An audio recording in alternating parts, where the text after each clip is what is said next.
Hi guys, welcome back with me again at this channel. So in this video I'm going to show you how you can easily make a video with the Weeknd background using the CapCut templates. So here what you guys need to do is just open your CapCut and go to the template tab and click on the search column at the top and type in the Weeknd.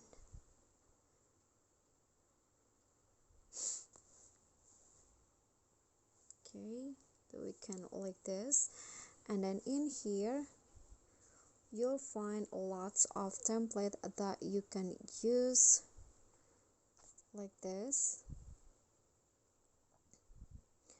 And if you want to create the Weeknd background, you can just click on this templates right here, and after that just click on the use template and add your photos.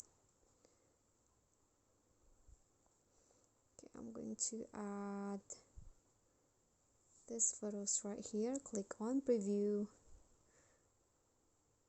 and after that just wait until the CapCut load the effects.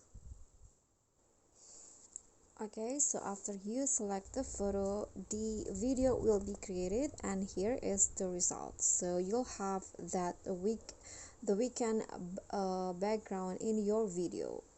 Okay guys, so that's all from me. Thank you guys so much for watching. Don't forget to like, comment, subscribe, and also click on the thanks below. Bye.